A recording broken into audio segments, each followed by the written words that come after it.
see the title of that video, the video is Healing from Being Sexually Assaulted.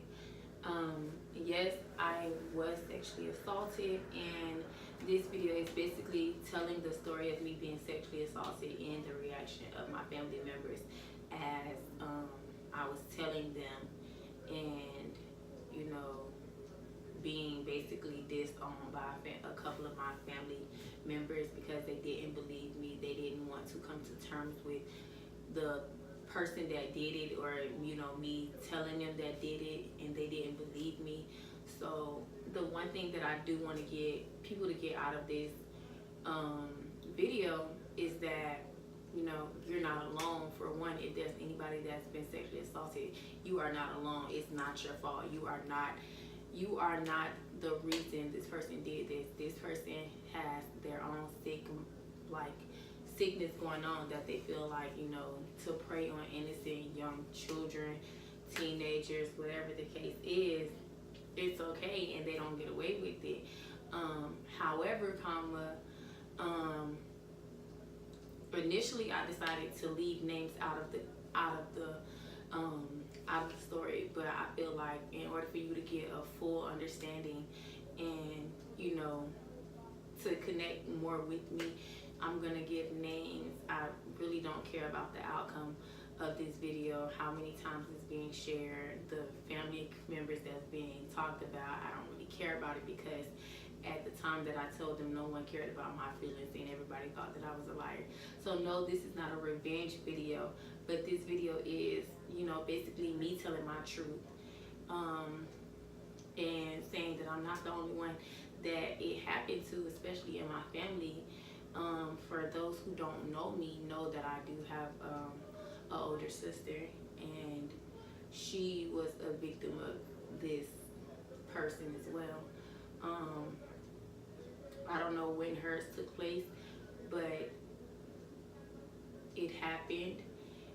So that would be her story to tell. This is not me telling her story. This is me telling my story. So without further ado, we're gonna just start. Okay, so any child growing up in a large family, you know, there's always that one person that they always fall on. Whether you're close, near, far, or whatever, their family's gonna always fall on that person. And yes, in my family, I was that family. I was that, you know, that family member. So with that being said, you know, I could be minding my own business and I get called on, like, you know, hey, for those who don't really know me, I go by Latrice, but my name is Brandy. So I get called a lot, Brandy. And those who don't know me, you guys, please be mindful that if you see me crying in this, it's because this is an emotional story and I had to literally fight with this. I held this in for about 10 plus years, without telling anyone, and I finally decided at the end of 2018 that I was going to let my family know what happened. So I was about between the ages of 5 and 7 as this was occurring. My cousin Phil, he was, you know, he used to smoke weed, but I'm not blaming the weed on his behavior. He used to smoke weed. Well, he still does. He smokes weed. He was, you know, a good guy that I thought, because that was my older cousin. He was always the goofy one, the one that was like talking and, you know, being goofy. So with that being said, it was one night, and it's something that continues to play in my head often. It was one night we were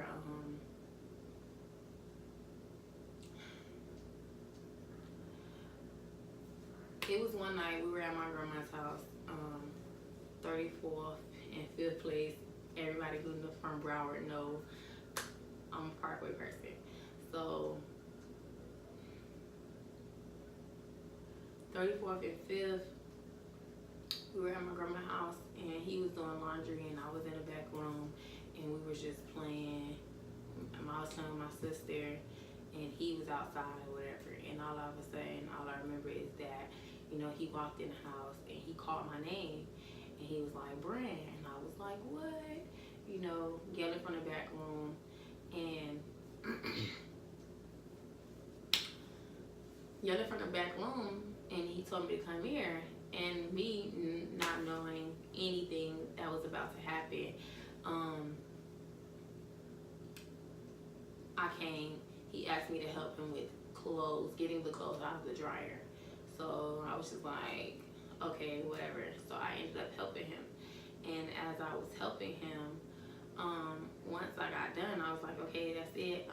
Are you like, is that all the clothes? And he was like, yeah. So I was like, okay, no problem. I was like, okay. And then all of a sudden, I remember him grabbing me, and he would like feel on my private area, and like he would just like touch it and rub it, and you know, like penetrate with his fingers and stuff like that. And he would make me touch his penis area and like hold it, and like he'd be like, oh, this is what you know, a DIC feels like. I was 6, didn't know how, like didn't know what was really going on. I'm like, what? So, and I remember every time he would do it, he would just be like, don't tell nobody because I'm going to get in trouble, or I'm going to go away, and you know, I'm your cousin, you don't want me to get in trouble, do you? And I was like 6. I was like, no, I don't want you to get in trouble or whatever. I didn't know the severity of it. At 6, I didn't know the severity of, you know, what sexual assault was, what was being touched. You know, being touched was like, I didn't know that situation. I didn't know anything about it. So that was just something that I kept to myself, and I continued to suppress it and didn't want to think about it, didn't want to talk about it. And you know, that happened continuously for about more than two, probably less than 10 times between the ages of 5 to 7. And as I got older, you know, because it was like something that I didn't tell, you know, it was always awkward around him, but I never made it to, I never was comfortable being around him, but it was never awkward when we were around family members because I was like, okay, I'm safe. So as I continued to get older, you know, I would have dreams, nightmares of things, you know, happening, and it would just wake up, and I would wake up and like, I would wake up sweating and like stressed out and tears. And anybody who knows me is no, I'm not a smoker, but I will drink. And constantly from the age of 16 to currently now, I'm a drinker. I would drink, and drinking would just calm my nerves and soothe me. And it would just like, you know, mellow me out so I wouldn't have to think about it. But as I continue to get older, you know, now that I'm 25, you know, it doesn't do anything for me. It just brings those feelings back to the forefront. And that's something that I always had to pray about, and just like, you know, what's going on? Like, Lord, what do I need to do? You know, this is not something that I want to keep lingering on and keep lingering on. Like, I held it in from I was about 7, 8 until now I'm 25. I've never told anyone. And the reason why I haven't told anyone really is because people, simple-minded people, they feel as though that it's your fault, or it's the reason you did it. For instance, I had a relationship where I expressed to my significant other that, you know, hey, this whole, you know, the sexual part of me or wanting to be intimate, that's not something that I'm so full force on doing, or like being, you know, forced, or, you know, like, oh, do this, like I want you to do this. That's not how I work. Only because, you know, of my situation. I was sexually assaulted when I was younger. And with that being said, I was neighbors.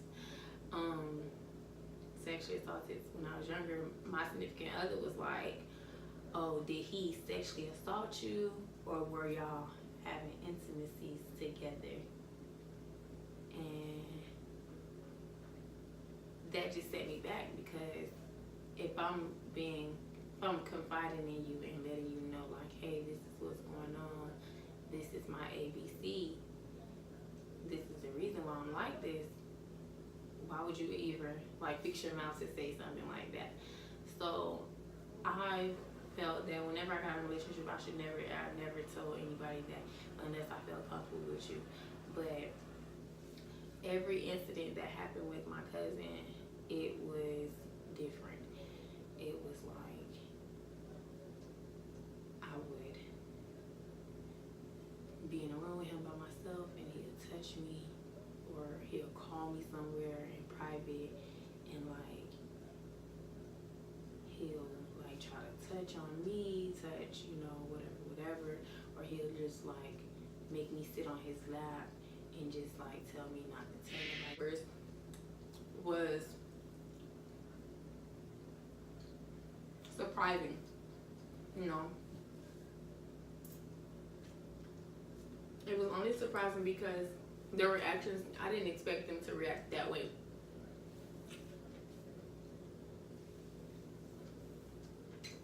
December 22nd, 2018 was Philip's mom's birthday, and I was drinking.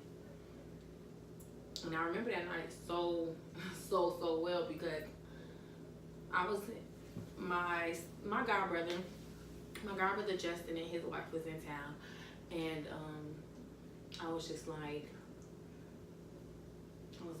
oh, what y'all doing? You know, we were drinking. Basically, we were kind of doing shot for shot, drinking or whatever. And he was like, oh, we about to leave and go to a hotel party. And I was like, oh my God, I want to go, you know. And he was like, I don't mind. So as I was continuing to drink, you know, I was drinking, and those feelings started coming back. That's all.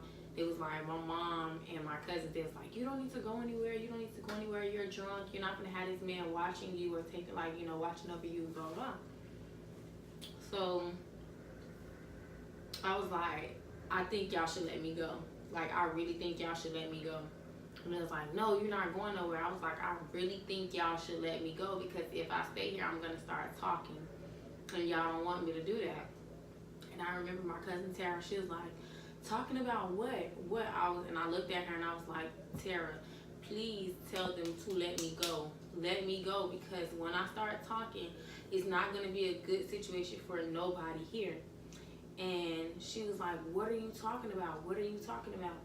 And the fact that I kept saying, let me go, please, like, just let me go. I don't even gotta go to the hotel party. I just want to leave here, because I don't want to ruin the festivities for anybody. So she was like, what are you talking about? And then I just broke down crying, and I was like,